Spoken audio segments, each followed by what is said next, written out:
I don't know if other people are having difficulty logging in. Anyway, so we should begin. So when people join us, they will join us. Robin, there's a bit of recent coming. I know, I can hear myself. Me too. Is it okay if I put on the headphones? Maybe that will help. Try that. Okay, is it better? Yeah, it's better. There is no feedback. That's right. Yeah, this is better. This is definitely better. Yeah. Okay, so 11 o'clock. I don't know why people are not here, because by this time 15, 20 people join in, but nobody's joined in, and I can't see anybody sending messages on chat or anything. I can't see any chat, anything, people struggling, nothing. Unless until, why don't you give me a minute? Let me check on my computer also.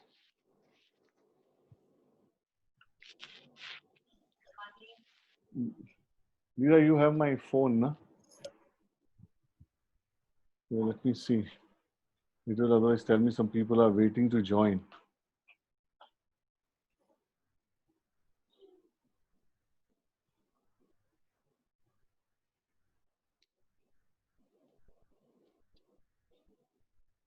No, there's nobody.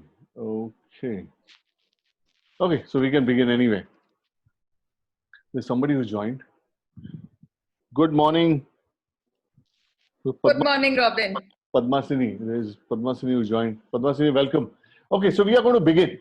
Okay, it's post 11 anyway. To begin with, Aruna, Nuzhat and Madhuri, thank you very much. Thank you for having us. Absolutely. Yeah, there is a feedback that's still happening.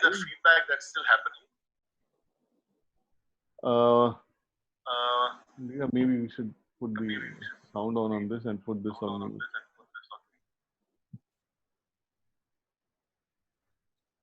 The technical glitches. Okay, tell me if this is better. Because you've been Yes. struggling with the feedback. Yeah, Is this better now? this Yes. is better. Okay. So for those of you who are on the call and those of you who are listening to the recording and watching this recording, we have got Aruna Rajapati, filmmaker.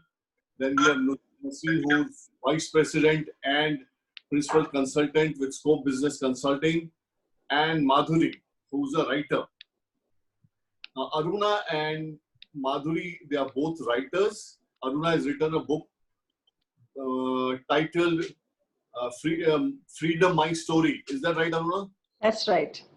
And Madhuri has written a book, Untying the Fine Knots.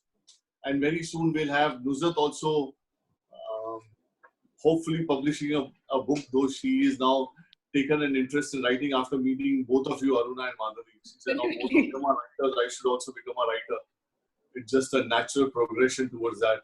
So, Aruna, have you thought of, Nuzhat, have you thought of a title for your book? Not really. No, but I was early in the morning today, I was thinking of one. Incident. So, Just so kind tell of us what was the title you're thinking of? I was kind of, just exploring a couple of, things like phrases like bouncing forward, or maybe, stuff like that. I was just writing and scribbling because you've really inspired me, both you ladies. Good for you. So then the next thing you have to do is Madhuri becomes a filmmaker as well, and you too. Then three of you together. Correct. Okay, will everyone else go on mute, please? When you want to talk, unmute yourself and speak. Yeah, that's better. I don't hear myself anymore. I don't like my voice anyway. Okay, so the first question, Aruna, this is for you. How does being a single mother impact the woman? All of you are single mothers and have brought up your children beautifully. So that question is, how does it impact a woman? being a single mother? She suddenly finds as a single mother that she is the one and the only one solely responsible for the welfare of the child and the upbringing of the child. And it's quite a huge responsibility. So then, there are things like the externals and internals. Externals, you try to give the best of everything, a decent home, good nourishing food at the table, then clothes, toys, books, and everything.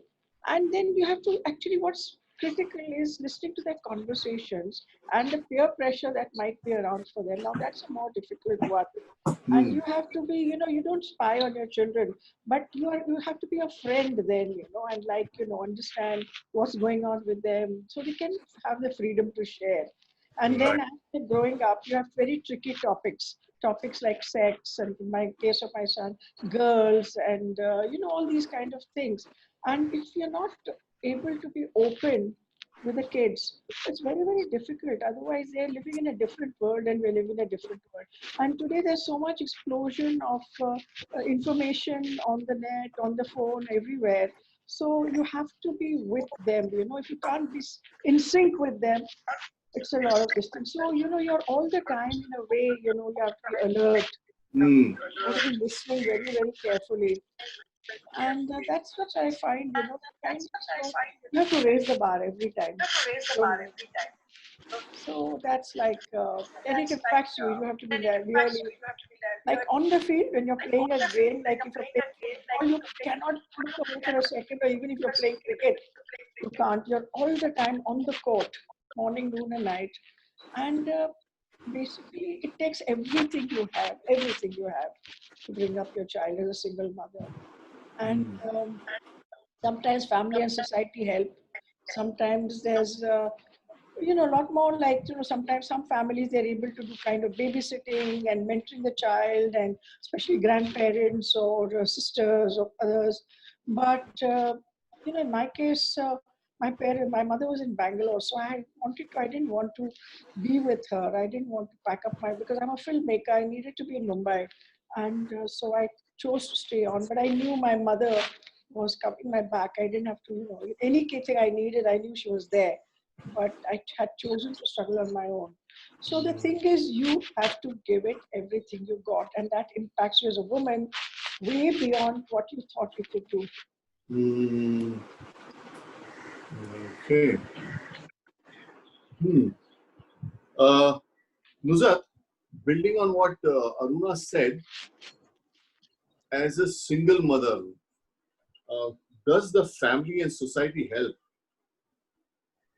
Okay, so Robin, family and society is kind of will depend on the individual's context, but just building and taking it forward from what Arna was just talking about. See, when you are a single mother, you are actually in the midst of different challenges. So you have the financial bit, you have the emotional mental bit, and you have the social bit.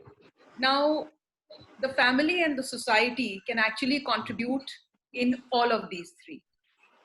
So financially, of course, when you start that journey, and if I look at myself and if I share my own journey, so that was a very important piece for me. So that was one big struggle. If I look at the emotional, so you're still kind of grieving, you are in bereavement, you are bewildered, so that was your mental state.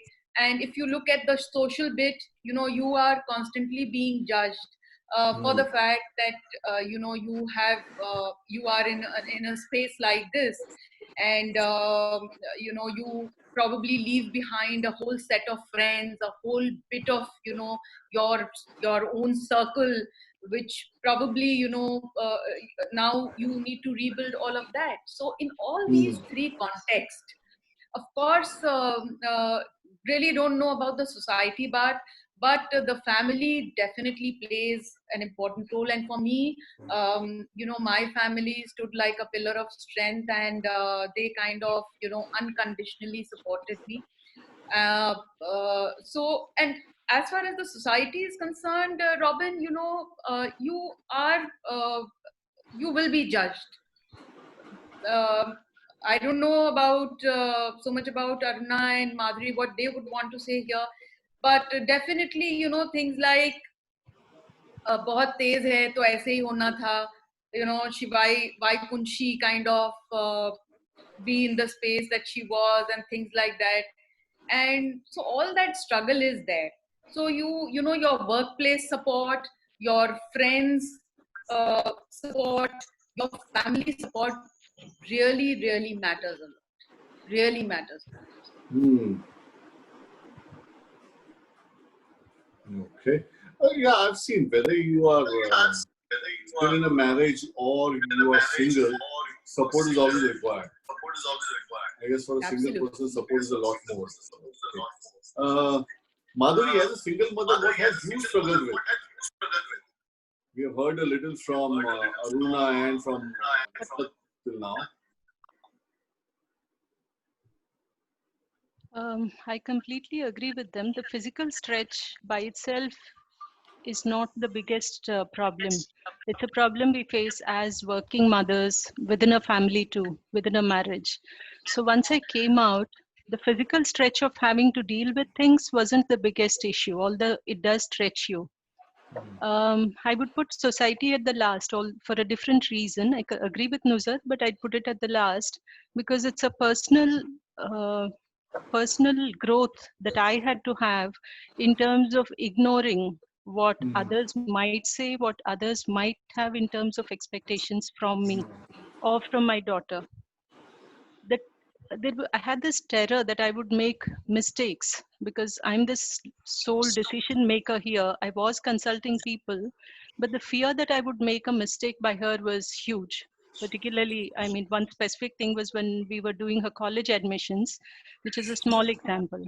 But there's this constant stress on you, which would get relieved only when she was with my in laws, who had been an incredible support, or with my parents and family, my sister's family. That's the only time when I could let go of that.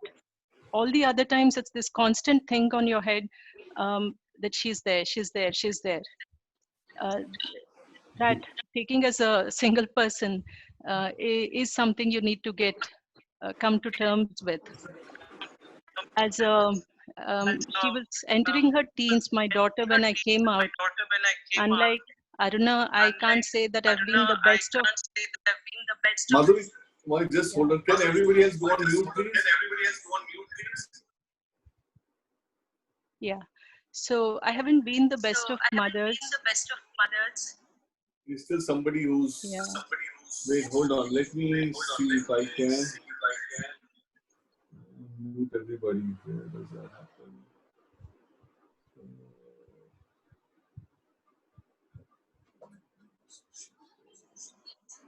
Is it better now? No. No, still. I'm trying to see if I can mute everybody.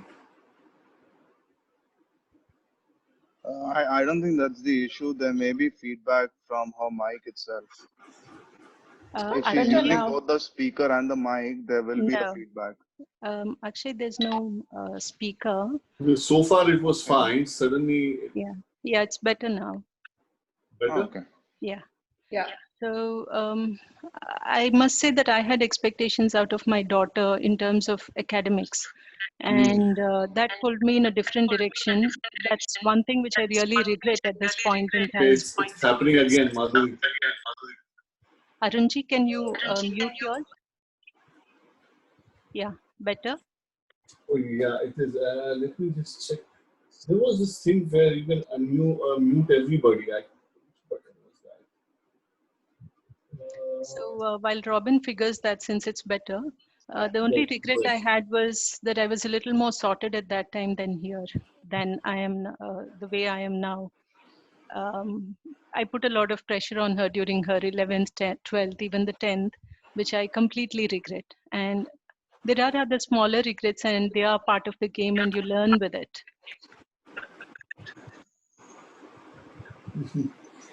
Well, whether you're a single mother or not, you still put pressure on your children.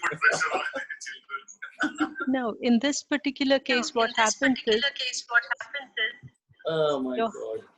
Okay, can somebody help me? Nusrat, can you also mute it? No, I think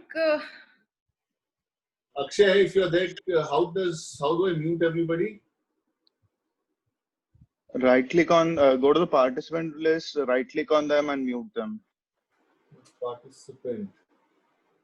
Right click on the participant you want to mute and mute them. Then mute all. Okay.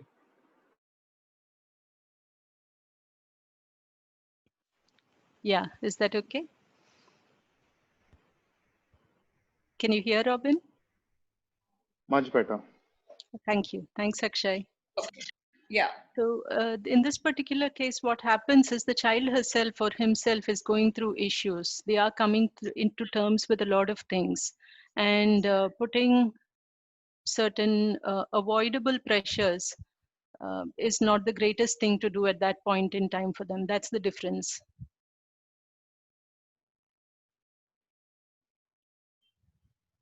Yeah, I think you're absolutely right here, Madhuri, because as it is, children kind of, whether they are, while you start this journey, whether they are grown up to a certain extent, or even if they are very young, they themselves are undergoing a lot of strain.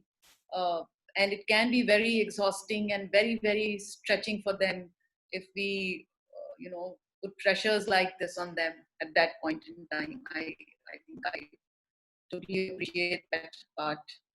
Yes. Robin, what's up? Yeah, I am just trying to. Oh, hold on, guys. Well, Robin figures that, Aruna, just taking on from where we talked Yeah. now, what have been your biggest struggles? Biggest actually struggle is not to be an emotional burden on my son. You know, it was really very, very, very difficult. I lost my daughter, 9-year-old daughter, to cancer. The very next day, my husband had asked me for a divorce. So my marriage had fallen apart overnight. And through the course of that 1 year of cancer, my husband had actually taken up with my friend. So it was all three, you know, losing my daughter and then my husband and my friend, experiencing the betrayal.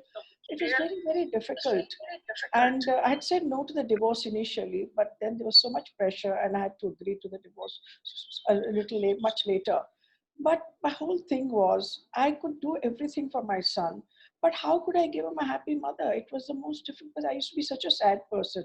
I made my films and I was very confident and very bold. I did what I had to do. People, wow, I became a kind of a role model, but inside I was very, very sad.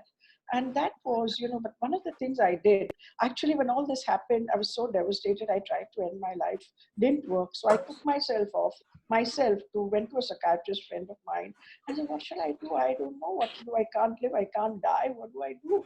And I've got like my little child. So then he put me on medication and I was coping with my depression.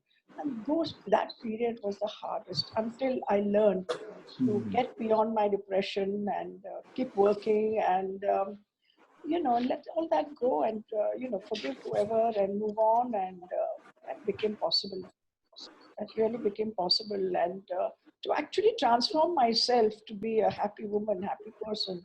That my son, but by that time my son was also. It was very difficult for him. He had seen his sister die. He had seen his whole family fall apart, and not only that, I work with myself. I got my son to do it so he could have a good relationship with his father. He was very angry with him. But see, this was the biggest struggle. Very hard. But now that both of us, I mean, time is gone, my son and I, there's a lot more peace and coming to terms with everything. What about you, Nusrat? So, there were two specific and very, very hard challenges for me. So one was, of course, putting my finances together. And that was like a very harsh reality that I had to kind of tackle and handle with. The other, of course, was, a sense of loss and, really kind of figure out why should this happen to me? That initial stage where you are coming to terms with life, and what is it that you are unsure, you don't know what is going to happen. So everything around you is in a haze. You're just kind of finding your way around things. And of course, very important part is that you have you have your children to take care of. And finance, like I said, being one part of it, but also the other part, because there is this big lacuna, there is this big gap. How do you fill that gap? uh, are you doing the right thing? Are you taking the right decision? Suddenly you are that one person. So you just, everything, you have to take a decision, you have to provide for things, you have to be an emotional anchor, everything. And in all of this, you really don't have time to take a break yourself, or think about about yourself, because you kind of just catching up with so much that is happening around. There is no breathing space, and you kind of battling all over. So initially that was the space that I was in. So, picking up from what Aruna said, how hard or easy has it been for you to forgive your spouses, if you have been able to? Nuzat, you may want to use the headphones. It may work better. So my the my husband passed away last year, and I think I kind of try that I only remember the good part of the life that I had with him. Very tough, but it helps you kind of be at peace yourself. It makes also you would also want your children to remember the happy part. So I Sure. think that's how I would want to let go of the uglier bit. Actually, what Musa said is very true, because I had to, everybody said, oh, but he's done this, he's done that, and I could never say anything bad about him. I was looking at the good part, even for my son and for myself and for everyone, because when we were together, we had some very good times, and those are the times to remember and let the rest go. Absolutely, whether the person is still there or not in this world, I think one has to really, look at the good stuff and let the bad stuff go. Madhuri? Yeah, a couple of things helped me. The first of which, unfortunately, from my point of view, but fortunately for my daughter and me, it was my daughter who said, Ki, "You're not going to say anything against Appa, and nor is he going to say against anything against you, not to me. I don't want to hear that." I wasn't, like I said, very sorted. I didn't let go for a little while. It was a hard marriage, a rough one, and yeah, I did. My angst did come out in some form with my daughter in terms of expressing my dislike in comments and stuff. Again, another regret that I have. But I'm deeply grateful to her that she had said, Ki, nothing doing, you're not going to talk to me about these things. She didn't question any other area, which was very, very mature of her. She was just a 14-year-old at that point in time. That was one thing that held me back. The process of writing the book, of course, helped me see that I hadn't yet let go. And over a period of time, I was able to do it. Partly also because I was in touch with my in-laws. They had always been very supportive. And the point is, it just becomes actual physical restraint on you because you are taking help from his family. Obviously, you can't badmouth him, although they could see what was happening. They stood by me and everything, but you still can't talk about the person. And that was very helpful for me at that point in time. It gave me the space to get through the things and then slowly let go later on, because eventually you see that you holding it harms you. It's not so much to do with the other person, but about yourself. So again, writing the book forced me to think through those things or recognize the aspects that I hadn't let go, and then it went. But a couple of big things that helped physically were Financial security. I had moved out after I got into a job that could hold me and my daughter both. Plus, Hmm. my father was a big help, and I knew I had him behind me all the time. So, not having the financial strain was one thing that helped me. And the second was that I didn't go into a divorce soon after I moved out. I wasn't ready to deal with the lawyers and everything, and I didn't know what the repercussions would be. Custody, visitation, my daughter was a minor, all those things were playing in my mind. The process of going through a divorce in court does put some pressure on you, even if you're going through a mutual consent. But if you're going through a contested divorce, it's going to be a huge lot of pressure. And I didn't have that adding to me. I did all those things after things toned down. So it's partly you, partly your child, partly the circumstances around you. That's how it helped me let go of the thing. Yeah, Madhuri, it is so rare to hear that my in-laws supported me. Yeah, Normally, I have yeah, heard that once the separation happens, the in-laws also wash their hands off, yeah, and that's done. yeah, So, yeah. I mean, how did you manage that? That It's the not, in-laws supported you. it's not, That that before you say something, I want to say that speaks volumes of your relationship with your in-laws. Whatever happened between you and your husband was one side, but they continue to support you. um, there's a lot about fairness on the other person's, other side's perspective. There was a Hmm. lot of fairness. I'm not saying everything was smooth.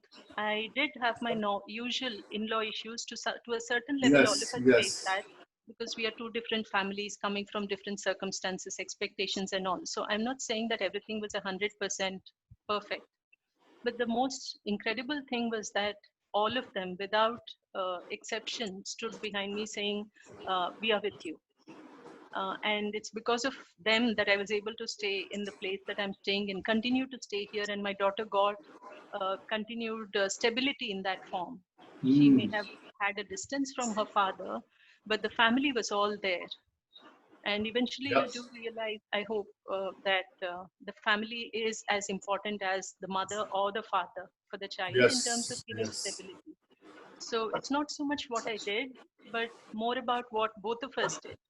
I'm sure both they and I came together probably with 60% of our efforts, and only when your efforts overlap that relation can take place. Yeah. So it's an effort on both sides and a certain amount of fairness on both sides. Hmm. How was it for you, Aruna and Nuzat?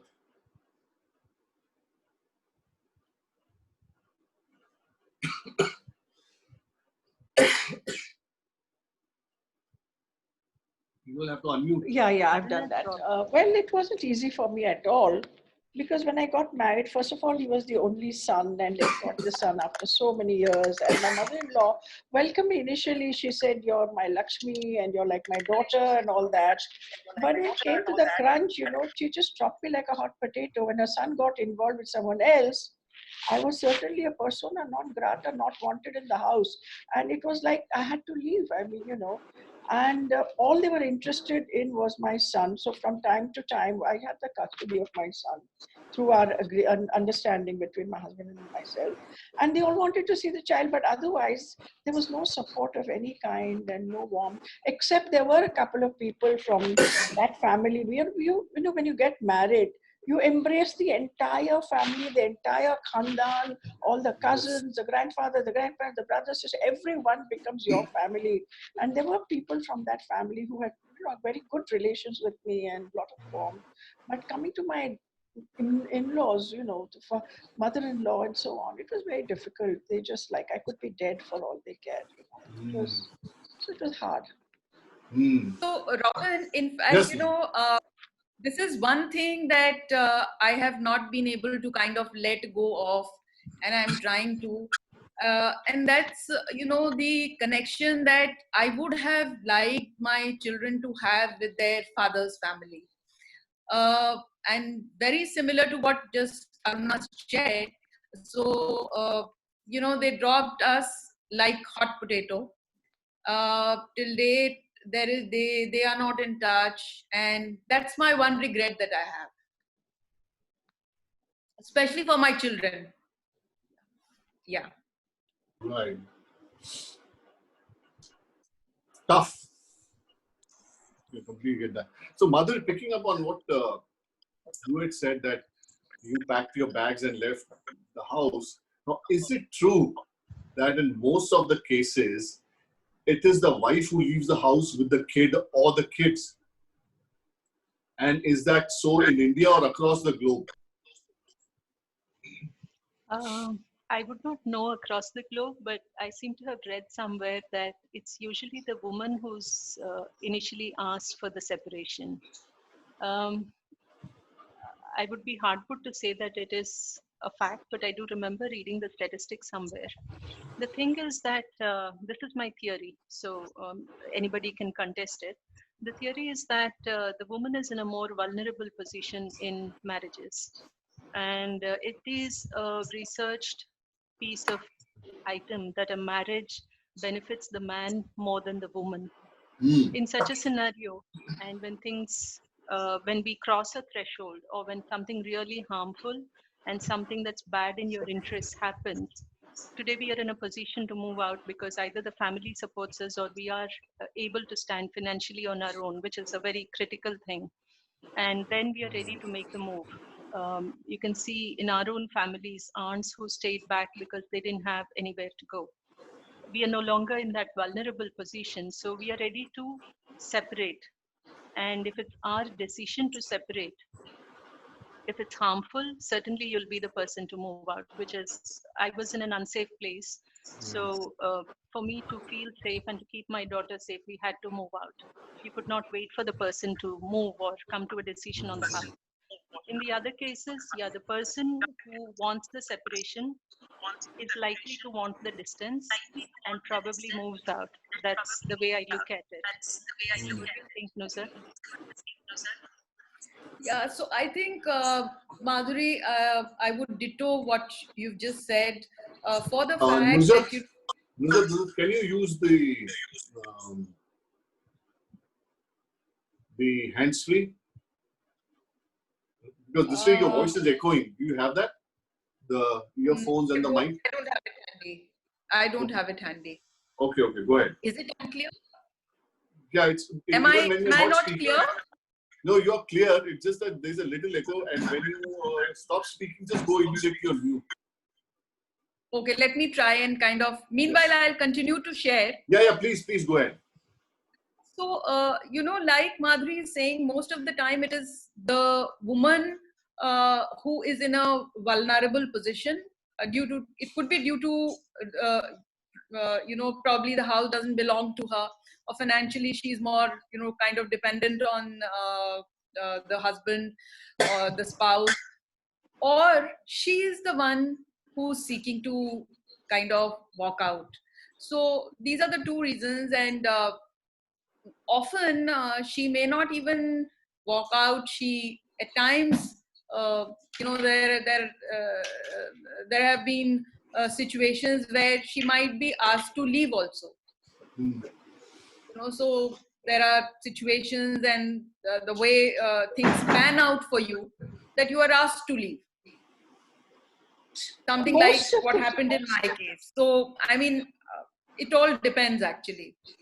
But yes, I think, Madhuri, most of the time it is the woman, whatever cases I know of, most of the time it is the woman who walks out or is out of the house. most of the time that I have seen, if the woman's home is not considered to be her home, her marital home is not her home. And that's the attitude people have. I've known of marriages, 50-year-old marriages, I mean, senior citizens. The man just turns around and asks the wife to leave. I mean, they go through divorces at all. I've seen a lot of marriages break up.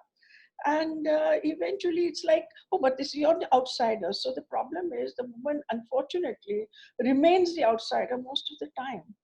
And I think she has no choice but to leave. There's one more thing I want to add. Most of Yeah, the Madhuri, go time, ahead. in among married couples, it's the man who's the bigger earner.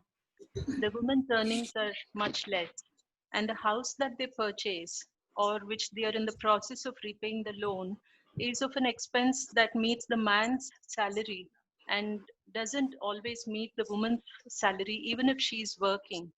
In such cases, she's just unable to take on the load of the home simply because she may not be able to repay the loan.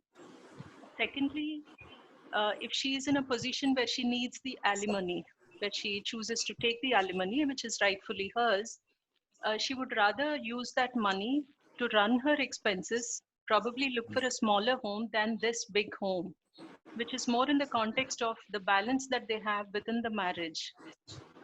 So that's another thing that counts. That the woman is the lesser earner in the family, even if she's earning and may not be able to pay for it, pay for the house. Taking this conversation further, in many cases, and I'm saying many means in many cases, the man gets into another relationship quickly after the separation or divorce, or even remarries, but the woman does not. Why is that? Aruna, would you like to answer that? Yeah, sure. I feel somewhere, women are much, much emotionally stronger than men. And they're actually quite a powerhouse, if you ask me, because I work with a lot of women. And somehow men seem to need more physical and emotional support. And I remember, you know, when of course my ex-husband now was involved and all that. And it was so quick. The daughter had not even, it was not even 24 hours after the daughter had died, and he asked me for a divorce. And then when her divorce came too quickly, they got married. And my poor son, when the invitation to my son came, he was so angry, he destroyed that invitation. And it's like, and on top of that, and he had to, poor child, and go dress up in a suit and stand and be there in his father's wedding. Now, one day I casually just asked him, if your father can marry, can your mother marry? Why can't your mother marry? And he said, no, you can't get married. You can't, that's not, never. So it's a thing that it's one thing for fathers and one thing for mothers. And mothers somehow can survive, not only survive, can provide everything. And I think they're emotionally much, much stronger. Men seem to be very vulnerable in that situation. They need someone or something. And it's not just their physical needs, their emotional needs, their sexual needs. They just, I don't know, it just seems so. Yes. Okay. I think, also, Robin, here I would add that, yes, could be that men are stronger, but I think, women, the way, especially in India, the way that, that we are being, that the way that we are brought up, the expectations that society has from us, and the way it plays on our minds subconsciously. So that is something which becomes very secondary, looking for a partner again, and you just feel that your primary responsibility is, and initially of course you were kind of struggling basically to put pieces together. There is really no time to think about another partner or a marriage, because you are fitting together so many pieces that have been which need to be fit in actually for your survival. One is that, and the second is that the society around you makes you subconsciously not very conducive to look for a partner actively. So maybe if somebody comes along and it happens, it could, but otherwise you are not really actively looking around that, okay, now this phase of life, I need to look now at the next phase, because I think हम socially भी हम लोगों की कुछ ऐसी conditioning है.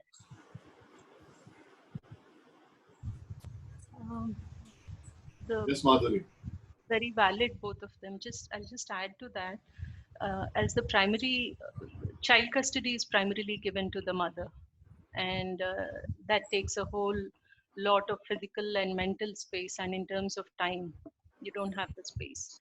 And somewhere, whether you were unsafe in the marriage or not, we do understand that we are in a vulnerable position. And in my case particularly, I could not think of exposing myself to that vulnerability.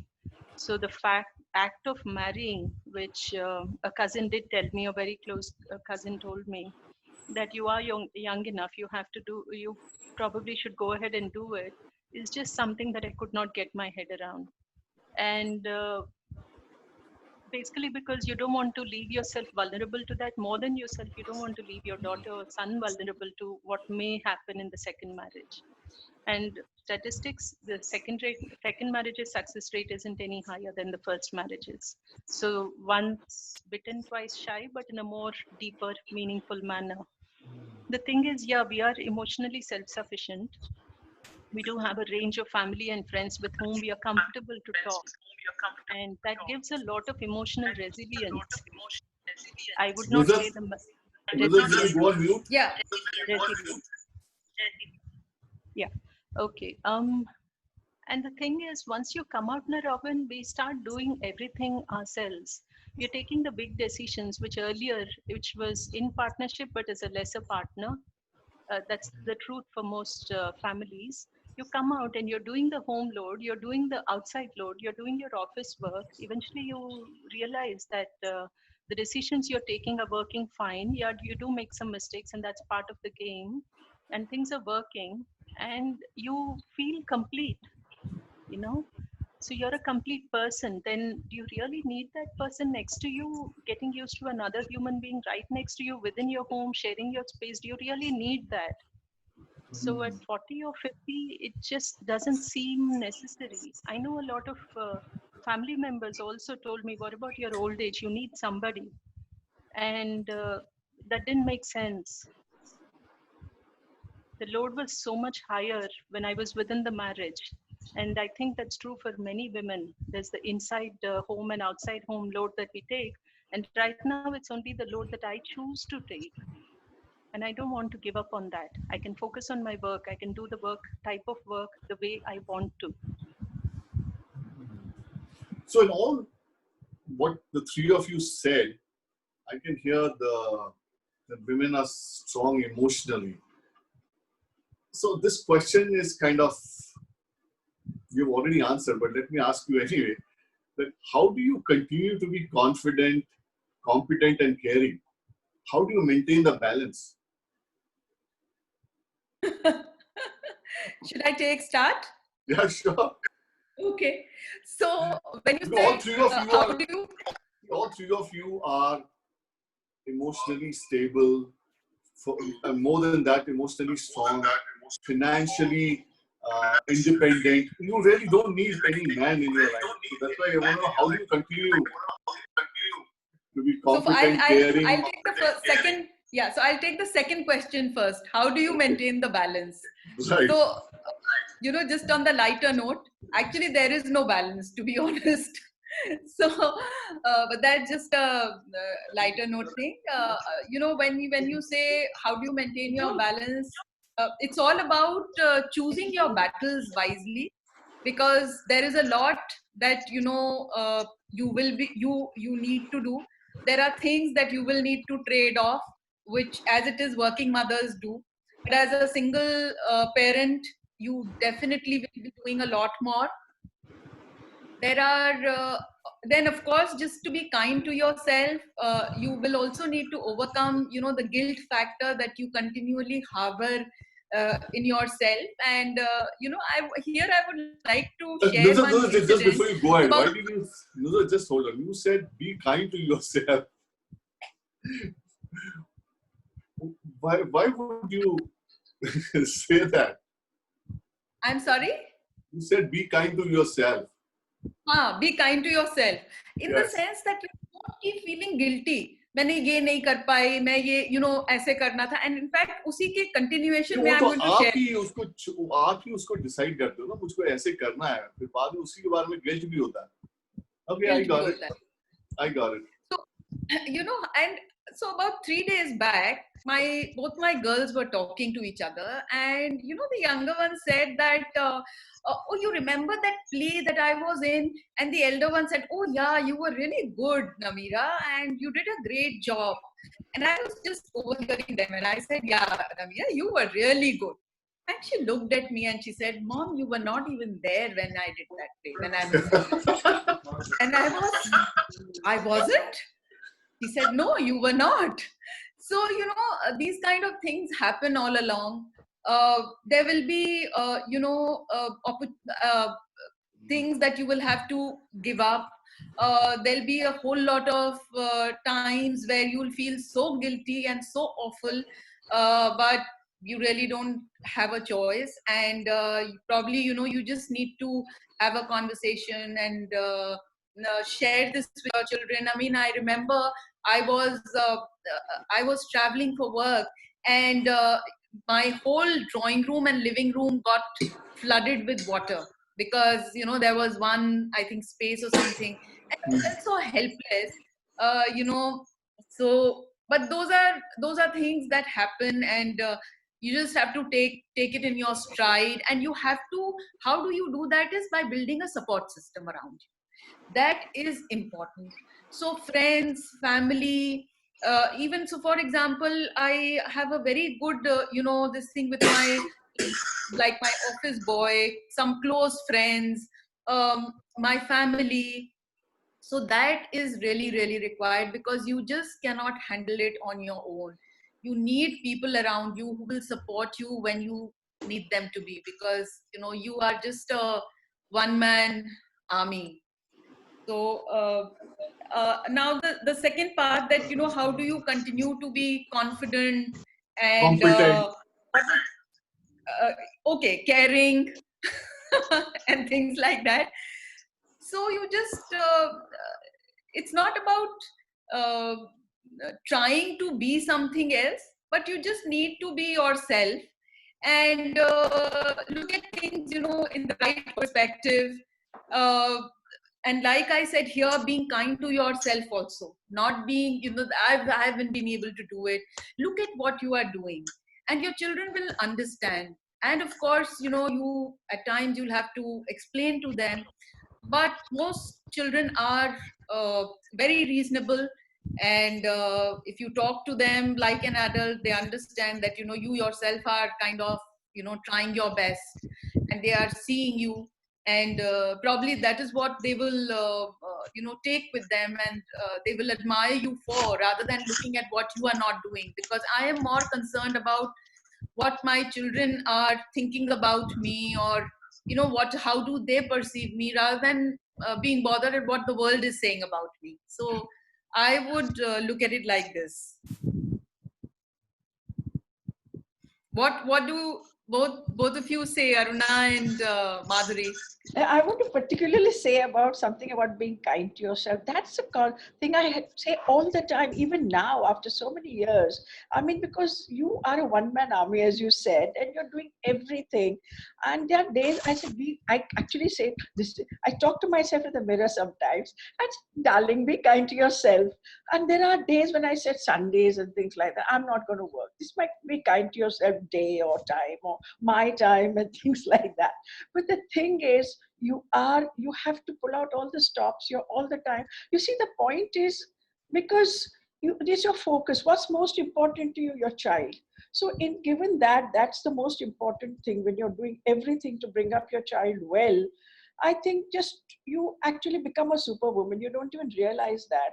And you actually become who you need to be, like being who you need to be, doing what you need to do. And that's how. And you see your child growing up day by day, when they're falling, failing, rising, winning, losing. And it's a whole journey. And then you just somehow get that strength.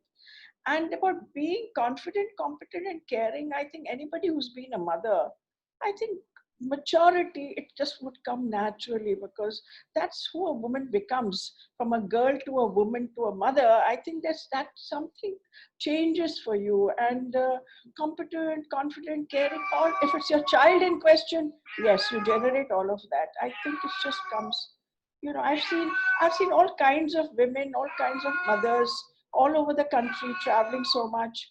But I think it just so happens, whether you are a laborer, on a construction site, or whether you're a maid, or you are a top CEO of some company, or anywhere, right across the board. I've seen women as mothers, just pull out everything, and day after day after day, they maintain the balance.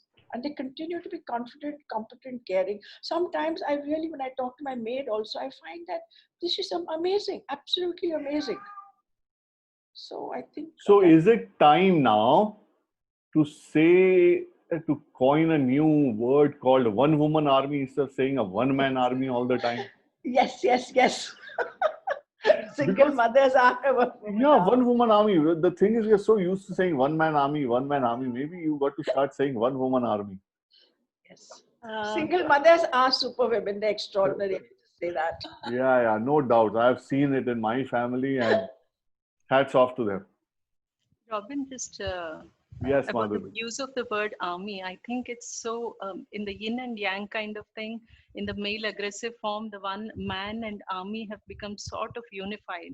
So when we bring the woman into the picture, maybe we also ought to rethink the use of the word army, which denotes a certain aggression. So So, maybe what we would should you want to replace the call it? word. Before I get to that, for which I'll have to think through. The thing is, when you ask the question of balance, I'm Yes. looking at the two, how we see it as poles. One is the softer, mellower side. Just one second. Nusrat, would you Muzat, mute yourself, yeah. probably? Nuzat, you will have to keep Yeah, muting yourself. yeah, Otherwise, thank there's you. an echo. So Thanks, Nuzat. one side is this soft, mellow side, which is supposed to be the feminine side, and there's this confident, outgoing type. Not outgoing, it's just the confidence, competency, all those things which are associated with the male stereotype. The point is, deep down, we do know that it is not that the male figure, that the man is not this confident, competent person, and the woman solely is not responsible for this feminine, vulnerable, mellow side of things. All of us have shades of both these things. As a single mother, these two things are something, both the things. Hmm. I went through the process of uh, learning more and more about myself and getting over those things. You know, suffering mellows you. When you become a single mother, you actually are breaking your marriage and moving out, and you had struggle through the marriage. I'm not saying the man doesn't suffer, but as a personal experience, it is suffering. And when you go through suffering, you can either let you turn it into an antagonistic, aggressive person, or you can look at the silver lining, you look at the learning in it, and it mellows you. Hmm. You're grateful for certain things. Either you can keep accusing the man, or you can look at all the people who surrounded you to elevate you, to bring up your daughter or son and let you grow as a person and do your work. So you look at the silver lining, things to be grateful for, and it mellows you. The fact that you're forced to take help from people which you're not exactly comfortable taking help with, like taking help from in-laws, is not a very easy thing, even though they are more than ready to help you. Because of the slight undercurrents that you might have at certain times, Yes. being forced to take help is one of the most mellowing things in the world. Over time, you grow with it, and that's the vulnerable, mellow side of you. And the fact that you're forced to take those outer decisions and handle things and bring your child up and work through your own work and home and every sphere brings you that confidence, and that balances both sides. When you're in a marriage, there's one person taking care of one thing, one set of things, and another person taking care of another set of things, by and large, so that both we do not get exposed to both sides in the way that it can help both sides balance. So that's where the balance comes from. Yeah. Completely. Completely. So, given that you are all three of you are single mothers, how have you fulfilled the psychological and emotional needs for your child or your children that a father provides?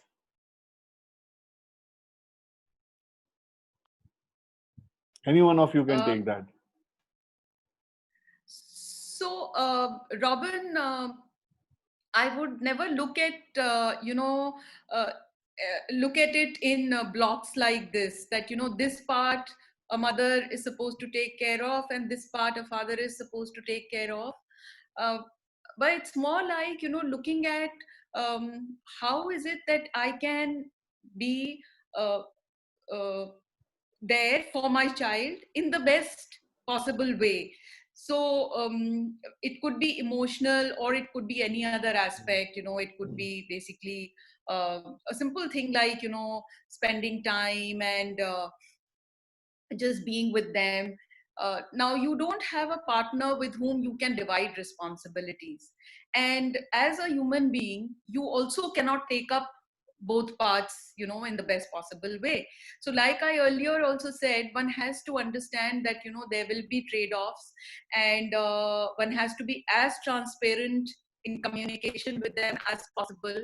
One has to you know, make them partners in everything that you are doing, and that in itself gives a lot of, you know, emotional psychological succor to children, because you know, they kind of mature as adults. They understand you know, the space that they are in. They also understand and appreciate and respect the space that you are in. And so there is, for me actually, there was no conscious kind of filling up that, you know, this is the vacuum and this is what I need to fill it.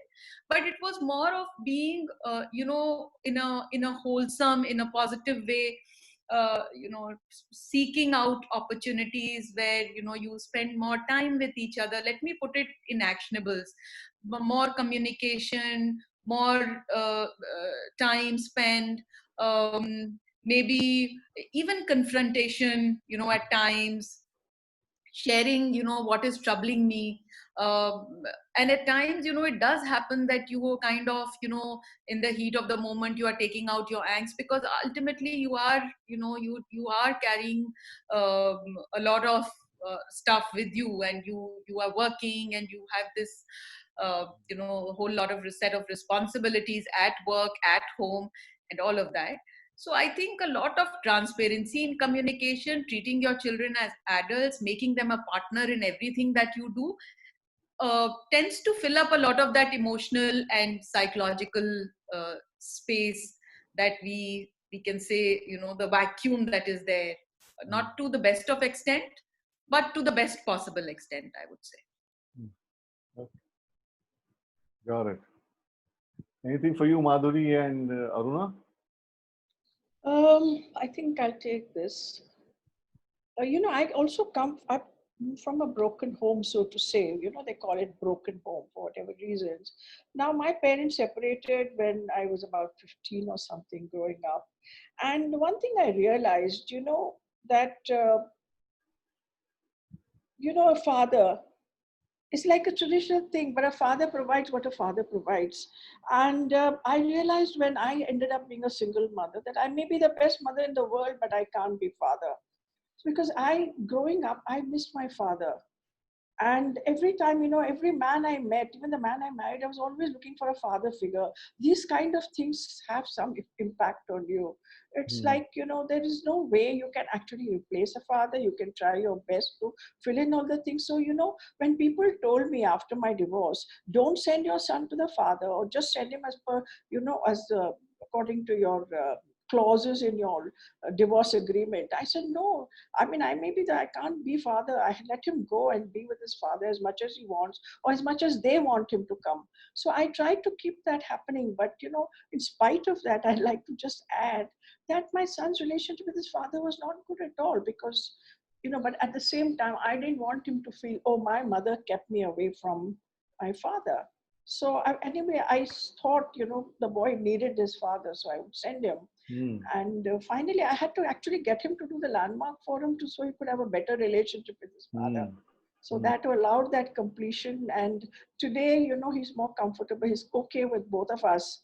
But the child, it was very hard for the child growing up. You know, there's so much anger against father, mother, and more with father, I guess, because of what had happened. And I think, you know, you can only try and do, but I think a father plays a role of a father. I mean, I can't say more than that. And Yeah, just to add to that, I just have a question to add.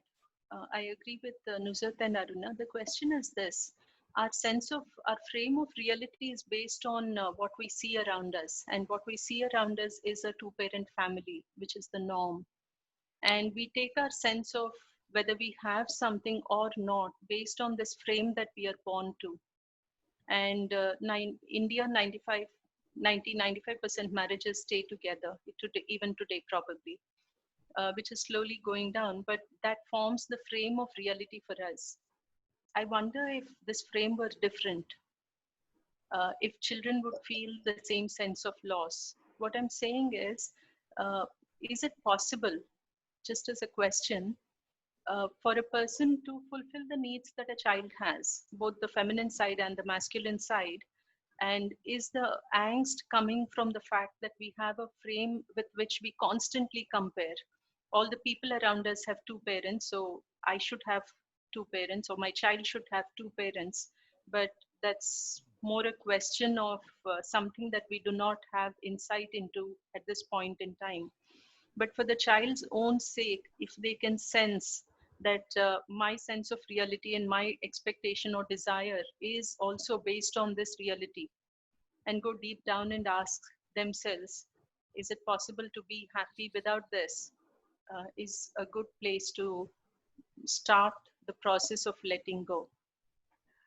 I think, if you're in a matriarchal society, for example, and there is no question of any father or any presence of any father, perhaps it might be different. But as I said, there's a certain expectation, because, families and, father, mother, children, that's the way the family setup is. Because I also remember my mother, had a hard time bringing us up, because, which is okay, the girls turned out to be fine, we adjusted very well. But my two brothers had such a hard time. They became so rebellious. They gave my mother a very tough time. And she really struggled. She really struggled with them. And actually, perhaps that's why I didn't want to have that struggle. That's why I could send him. I preferred to send him to his father as often as they wanted. But it's hard, because there is a frame, as Madhuri said, and the expectations, and you have to live through those expectations and somehow try to balance and satisfy those things.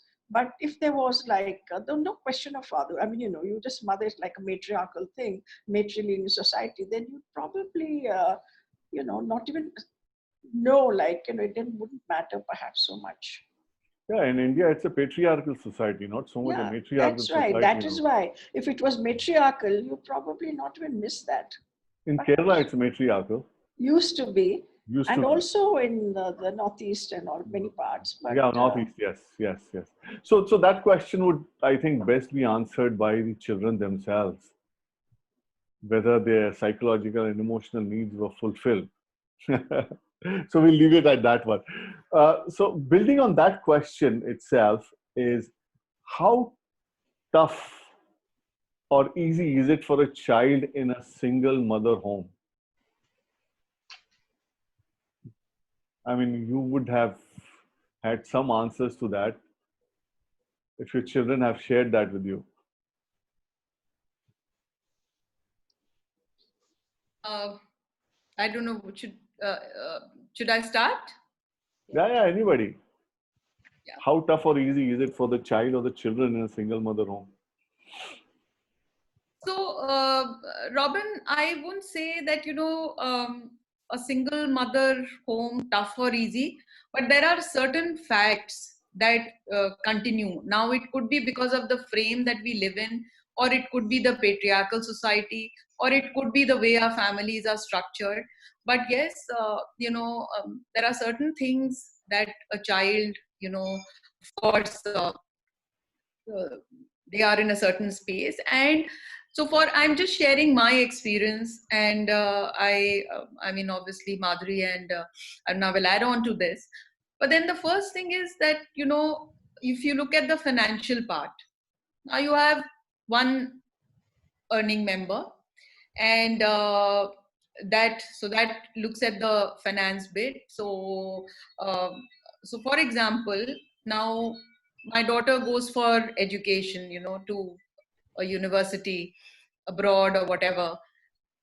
Now, as a single parent, I may not be able to kind of provide for her education financially.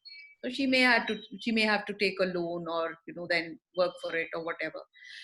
That may or may not be the case when there are two earning members. Now, this is one bit, which is the finance bit. Now, if you look at other smaller things in life, so for example, a parents-teachers meeting.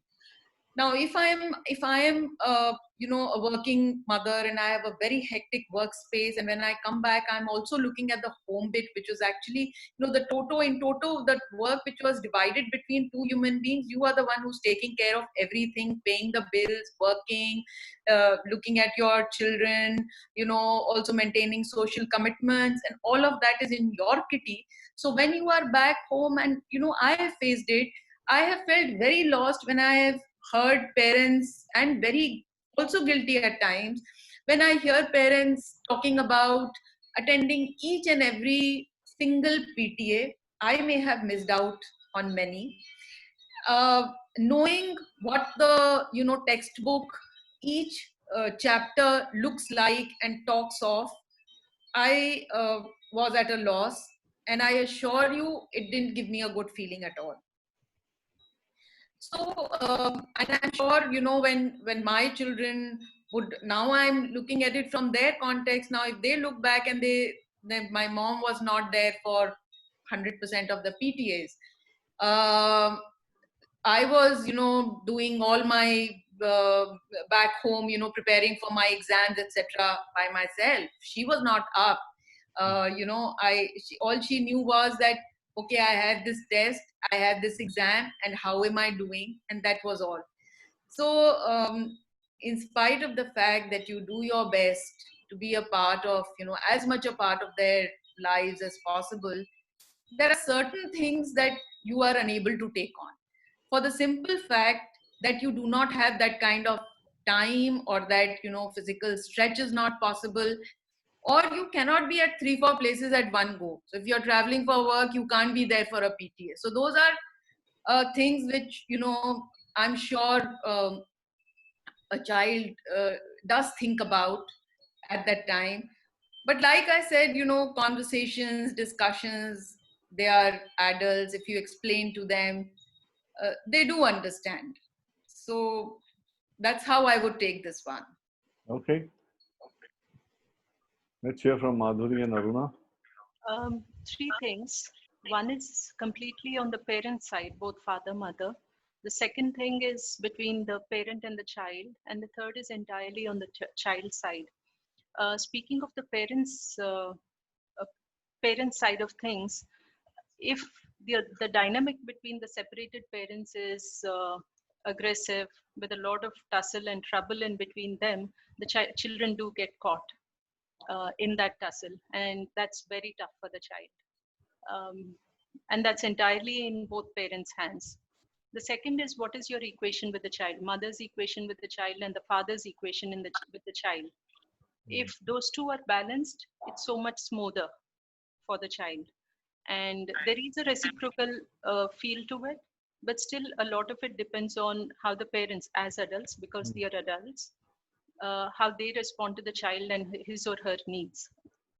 The third zone, where we don't have much influence probably in the short term, is entirely on the child's mental makeup, whether they are able to see the silver lining, whether they have the resilience to overcome the tough time which they are seeing very early in life.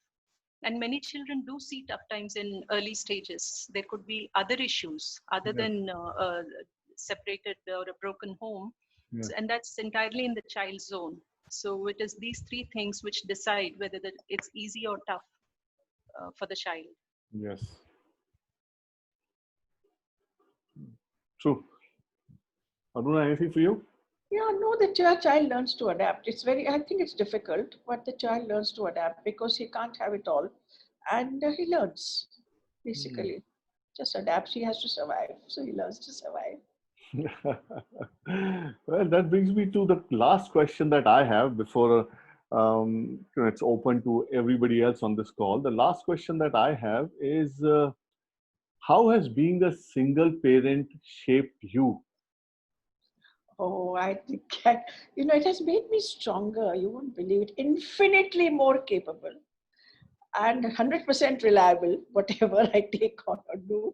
And there is no room for failure. You try your best and you keep doing the best possible thing.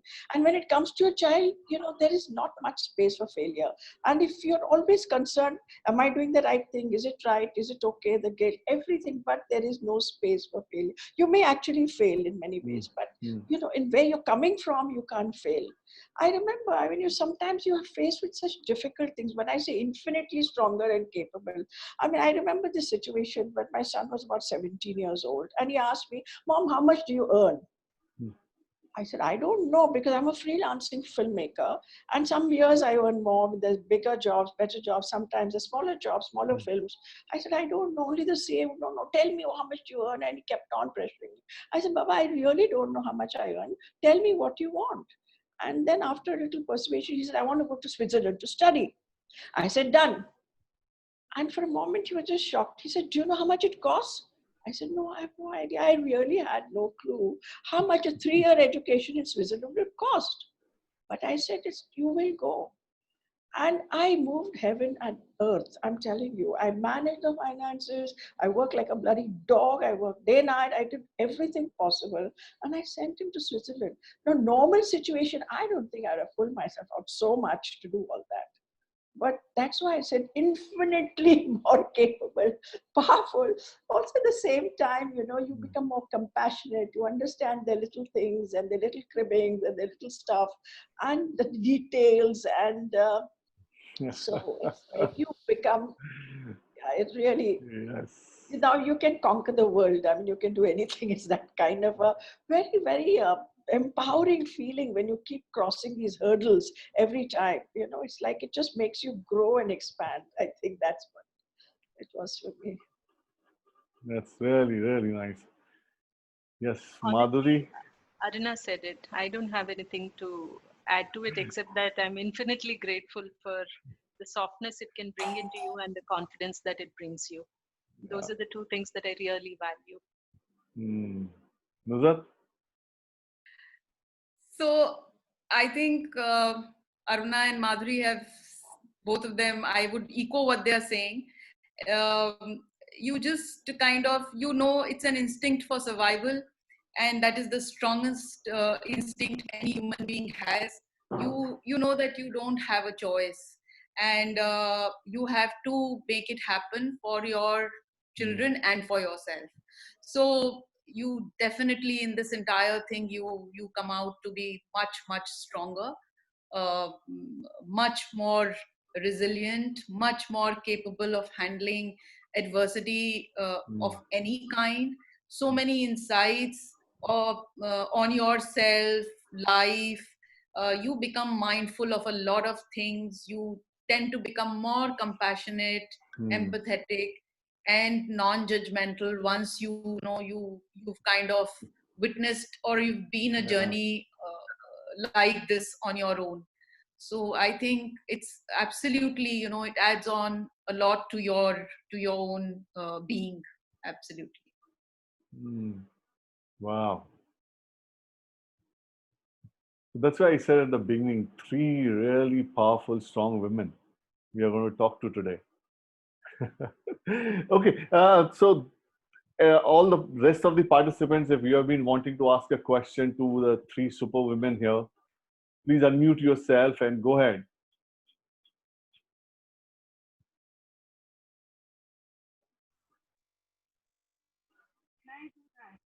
Yeah, go ahead. Just unmute yourself and you can ask a question. You have 3 really strong, successful women as well.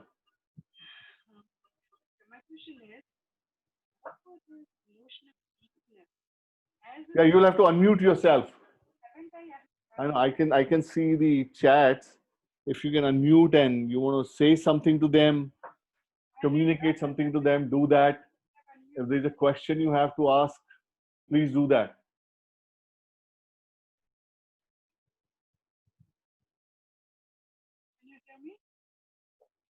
I think somebody's trying to ask, but the voice is very faint. Yeah, I don't know. Somebody is there who's asking. Bindu is trying to ask something, Bindu I think, is trying. but Bindu, yeah, your just voice is very, very faint. We can barely hear you. Bindu, you may Okay, want can to. you hear me? Can you hear me now? Yes. Maybe you can actually type it. No. You Now can type your question. we can hear you now. Okay, thank you. Now, what my question is, what were the emotional weaknesses as a single mother that you had to understand about yourself as a woman or a mother? Okay. Yeah, Any of you can answer that question. Madhuri? The biggest one was stopping for external affirmations, whether it's society, family, friends. In different ways, they can put enormous pressure on us. And you cannot change how other people think, and that's the way they think, and it's right for them probably. All that you can change is the way you take in that feedback and how you take in those comments. The biggest learning was letting go of the need to have an affirmation from everybody around you. However close or distant they are from you, it's finally the way you want to carry yourself forward. You need to have the clarity of what you want to do with a lot of empathy for the ex as well as for the child, and you move on. That was the biggest challenge. In fact, that was the thing that slowed down my moving out of the house too. If I had been sorted in that, I would have moved out much sooner. Okay.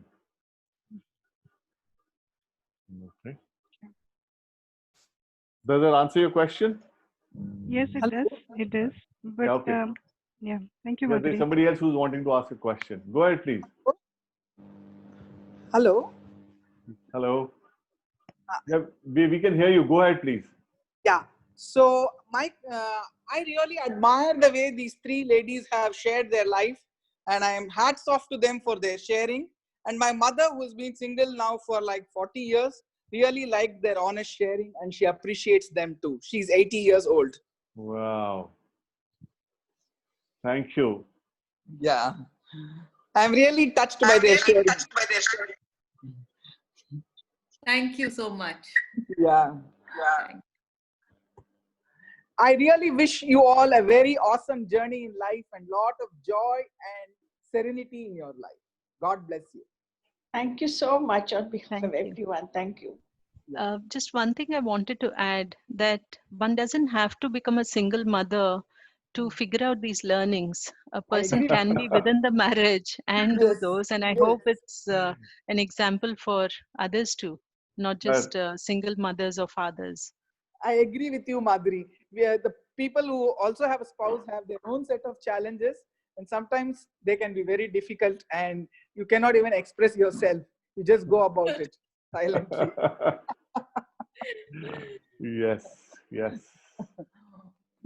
Anyone else? If you would like to communicate something to the three ladies or ask them a question, please unmute yourself.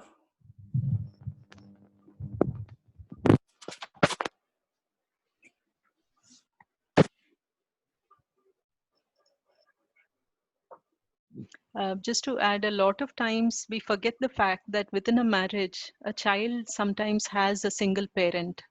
It could happen because the parent is traveling, the parent might have a physical or psychiatric issue, or I don't know, maybe interference from others, which one parent takes to too much, or both parents take in too much.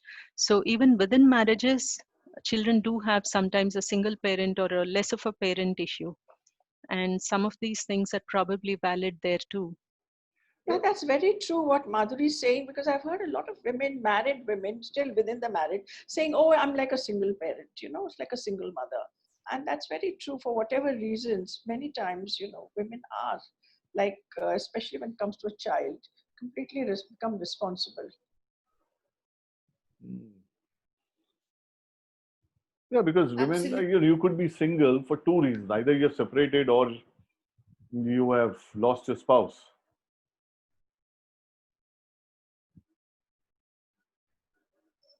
Okay, anybody else? Any question? No, I think we are done. All right. So since nobody is asking any question, we can close our this conversation, live conversation that we had. It was a beautiful conversation. Thank you very much, Aruna, Madhuri, and Nuzhat. Thank you for your Robin. time. Thank you. And thank you, everyone. Thank you, everyone, for listening to us so patiently. And Thank being you a part all. of our world. And thank you, everyone who was here joining us for this conversation. Thank you. Truly, truly appreciate it. Bye-bye. Have a great Sunday. Sunday. Bye-bye. See you all. Bye-bye. Thank you again.